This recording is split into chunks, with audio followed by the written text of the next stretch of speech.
नमस्कार दोस्तों, हमारे चैनल अतुल्य जीवन में एक बार फिर से आप सभी का स्वागत है।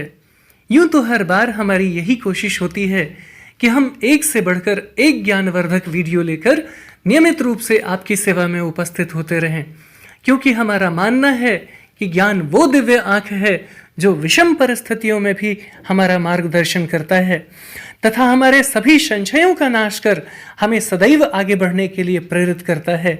इसलिए आप सभी से निवेदन है कि इस वीडियो को अंत तक अवश्य देखें ताकि आपको इसका वास्तविक आशय समझ आ सके। और अब यदि आप हमारे चैनल पर नए हैं या फिर आपने हमारा चैनल अभी तक सब्सक्राइब नहीं किया है तो प्लीज इसे अभी सब्सक्राइब कर लें, साथ ही बेल आइकन प्रेस करना ना भूलें ताकि आपको हमारे आने वाले सभी नए वीडियोस के नोटिफिकेशंस मिलते रहें। और अब आप सबका ज्यादा समय न लेते हुए आइए इस वीडियो को शुरू करते हैं। अयम निजः परो वेति गणना लघु चेतसाम उदार चरितानांतु वसुधैव कुटुंबकम। अर्थात यह अपना है और वह पराया, इस तरह का विचार केवल छोटी सोच रखने वाले लोगों के मन में उत्पन्न होता है, परंतु उदार चरित्र वाले लोगों के लिए तो यह सारा संसार उनके परिवार के समान होता है। अतः ऐसे लोग कभी किसी के साथ किसी भी प्रकार का भेदभाव नहीं करते तथा एक समान भाव से समस्त मानव जाति के कल्याण के लिए प्रतिबद्ध रहते हैं। और यदि सही मायने में देखा जाए तो मन और विचारों की उदारता के बिना तन की सुंदरता का कोई मूल्य नहीं है, क्योंकि मन और विचारों की उदारता के कारण ही व्यक्ति को समाज में पहचान मिलती है तथा वह अपने आप को समाज में स्थापित कर पाता है। इसलिए याद रखें, आपका उदार होना आपकी कमजोरी नहीं है, बल्कि यही आपकी सच्ची ताकत है जो आपको समाज में पहचान दिलाती है तथा सम्मान के साथ स्थापित भी करती है। इसलिए यदि संभव हो तो अपने मन और विचारों की उदारता को ही अपना आभूषण बना लीजिए, फिर आपको किसी अन्य आभूषण की आवश्यकता ही नहीं पड़ेगी। एक बार एक बहुत सुंदर महिला इंडिगो एयरलाइंस की फ्लाइट से मुंबई जा रही थी। उसने जो ही विमान में प्रवेश किया तो देखा कि उसकी सीट एक ऐसे व्यक्ति के बगल में है जिसके दोनों हाथ नहीं हैं। यह देख महिला को उस अपाहिज व्यक्ति के पास बैठने में झिझक हुई। इस पर उसने एयर होस्टेस को बुलाकर कहा, एक्सक्यूज मी, मैं इस सीट पर सुविधापूर्वक यात्रा नहीं कर पाऊंगी क्योंकि मेरे साथ की सीट पर जो व्यक्ति बैठा है उसके दोनों हाथ नहीं हैं, इसलिए आप कृपया मेरी सीट बदल दें। फिर क्या था, उसकी बात सुनकर एयर होस्टेस असहज हो गई। उसने पूछा, मैम, क्या आप मुझे इसका कारण बता सकती हैं? यह सुनकर उस महिला ने जवाब दिया, मैं ऐसे लोगों को पसंद नहीं करती, इसलिए मैं ऐसे अपाहिज व्यक्ति के पास बैठकर यात्रा नहीं कर पाऊंगी। आप कृपया मुझे दूसरी सीट दिलवा दीजिए।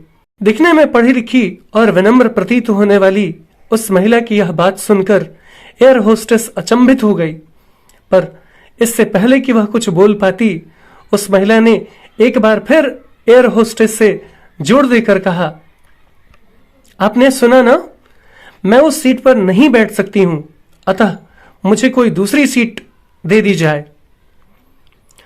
एयर होस्टेस ने खाली सीट की तलाश में चारों ओर नजर घुमाई, पर उसे कोई भी सीट खाली नहीं दिखी। तब एयर होस्टेस ने महिला से कहा, मैडम, इस इकोनॉमी क्लास में कोई सीट खाली नहीं है, किंतु यात्रियों की सुविधा का ध्यान रखना हमारा दायित्व है, अतः मैं विमान के कप्तान से बात करती हूं, तब तक आप कृपया धैर्य बनाए रखें। और ऐसा कहकर एयर होस्टेस कप्तान से बात करने चली गई। कुछ समय के बाद लौटने पर उसने उस महिला से कहा, मैडम, आपको हुई असुविधा के लिए हमें खेद है, पर इस पूरे विमान में केवल एक ही सीट खाली है और वह प्रथम श्रेणी में है। मैंने अपनी टीम से बात कर ली है और हमने एक असाधारण निर्णय लिया है। एक यात्री को इकोनॉमी क्लास से प्रथम श्रेणी में भेजने का कार्य हमारी कंपनी के इतिहास में पहली बार हो रहा है। यह सुनकर वह सुंदर महिला अत्यंत प्रसन्न हो गई, किंतु इसके पहले कि वह अपनी प्रतिक्रिया व्यक्त कर पाती और एक शब्द भी बोल पाती, एयर होस्टेस उस अपाहिज और दोनों हाथ विहीन व्यक्ति की ओर बढ़ गई और अत्यंत विनम्रता पूर्वक उनसे पूछा, सर, क्या आप प्रथम श्रेणी में जा सकेंगे? क्योंकि हम नहीं चाहते कि आप एक अशिष्ट यात्री के साथ यात्रा करके परेशान हों। यह बात सुनकर सभी यात्रियों ने ताली बजाकर इस निर्णय का स्वागत किया। अब वह सुंदर सी दिखने वाली महिला तो शर्म के मारे नजर ही नहीं उठा पा रही थी। तभी उस अपाहिज व्यक्ति ने खड़े होकर कहा, मैं एक भूतपूर्व सैनिक हूं और मैंने एक मिलिट्री ऑपरेशन के दौरान जम्मू कश्मीर सीमा पर हुए बम विस्फोट में अपने हाथ खोए हैं। और आज जब मैंने इन देवी जी की चर्चा सुनी, तब से मैं सोच रहा था कि मैंने भी किन लोगों की सुरक्षा के लिए अपनी जान जोखिम में डाली और अपने हाथ खोए। लेकिन जब मैंने आप सभी की प्रतिक्रिया देखी तो अब मुझे अपने आप पर गर्व महसूस हो रहा है कि मैंने अपने देश और देशवासियों की खातिर अपने हाथ खोए हैं। और इतना कहकर वे प्रथम श्रेणी में चले गए। अब उस सुंदर महिला का तो वो हाल हुआ कि पूछिए मत। अब तो वह शर्म के मारे किसी से आंख भी नहीं मिला पा रही थी, इसलिए वह अपना सर झुकाकर चुपचाप अपनी सीट पर बैठ गई। शायद अब उसे समझ आ गया था कि विचारों में उदारता के बिना शरीर की सुंदरता का कोई मूल्य नहीं है। इसलिए कहना गलत नहीं होगा कि मन और विचारों की उदारता के आगे संसार के सारे आभूषण फीके हैं।